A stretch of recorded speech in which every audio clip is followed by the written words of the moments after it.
Hello and welcome back to the channel for some more Prime Cutz, where we have a look through the more esoteric selections in Amazon Prime Video's vaults. This time up we've got 1957's Quatermass 2, a follow-up to 55's The Quatermass Experiment, and of course spun off from the BBC television serial of the same name. It's all written by Nigel Kneale, and this is quite possibly one of the first films, or it's often considered to be the first film to have 2 as part of the title. So there you go. We start with picking up with Quatermass's team as they're trying to get funding for their moon project, and they're studying meteorites that are falling from the sky, and we're introduced to Quatermass here in The Hat, played by Brian Don Levy. So some lovely model work and that kind of big model rocket in the background.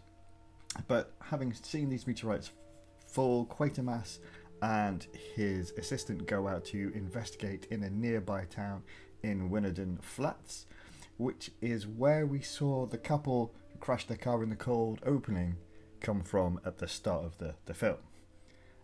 There are some strange signs around about government safety measures closing down the land, and the pair of them spot what appears to be their moon base project, and it's been built.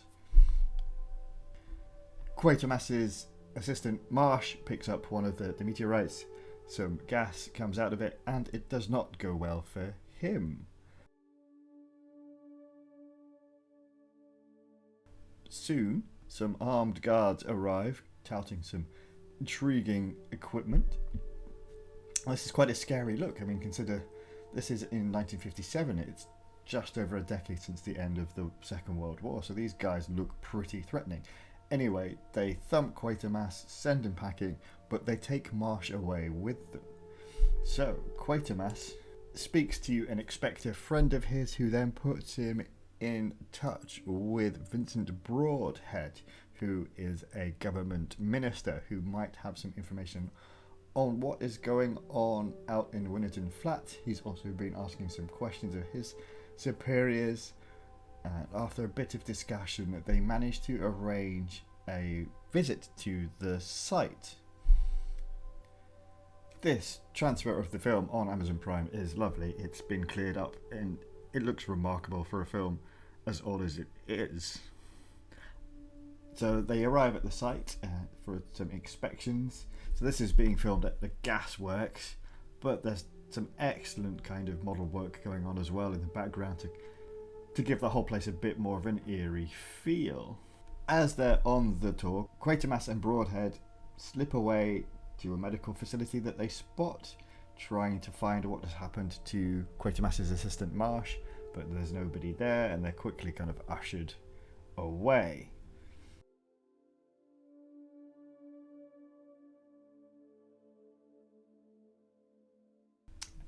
As the tour continues, Broadhead manages again to slip away, so Quatermass goes to search for him.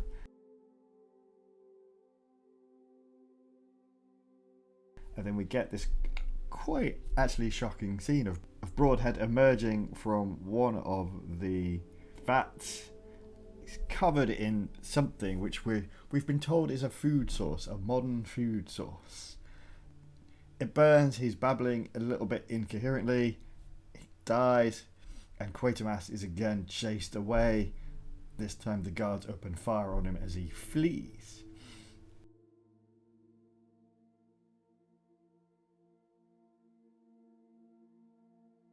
We then get introduced to journalist Jimmy Hall, and I'm sure most of you will recognise Sid James there in the role.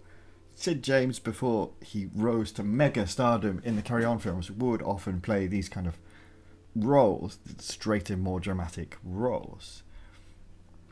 So, Quatermass and Lomax discuss the events. Nobody's willing to believe them. They think, or maybe they can get Sid James's journalist involved and get him to break the story. But they're struggling to figure out what they want to do next.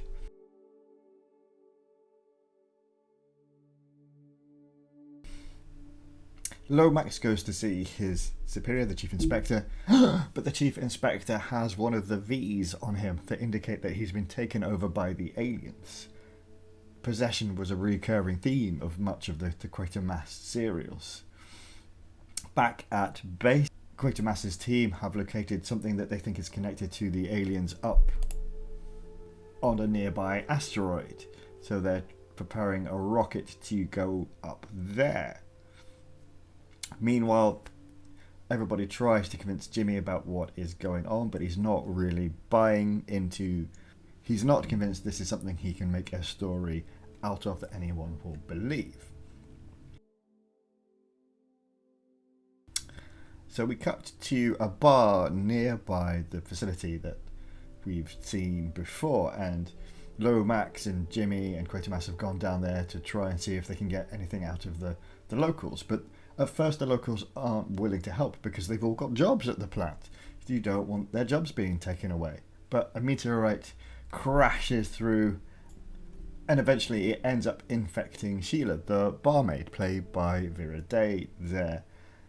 And that is the point where everybody in the town basically comes around to Quatermass's side and agree that something funny is going on at the plant, the facility.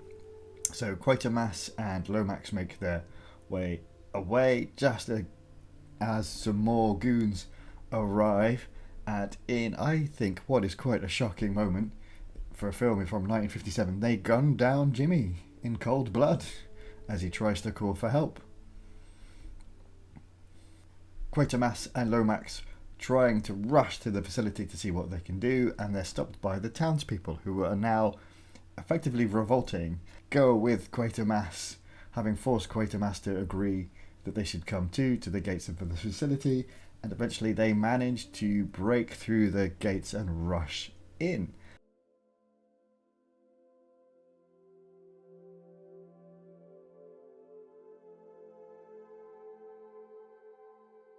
And eventually they take over a pipe pressure pumping facility station. It's not quite clear, but it's something along those lines. And whilst they are holding out in the building, Quatermass believes that he can poison the aliens that he now thinks are inside the big domes by changing the atmosphere levels inside the domes. As he's doing that, those in control of the facility are trying to convince him to stop. They eventually manage to convince a couple of the locals to go and talk to them. Meanwhile, back at Quatermass's base, they're preparing to launch the rocket when Marsh appears, and he has the mark of possession, the V, brings in some goons, and guns down Quatermass's team as they do actually manage to launch the rocket. The team in the vicinity managed to break out some guns, and you would wonder, why are there so many guns in this food processing plant? But we find that the two people who were convinced to go out and speak to the facility overseers have been killed. And we find out in the bleakest, darkest possible way.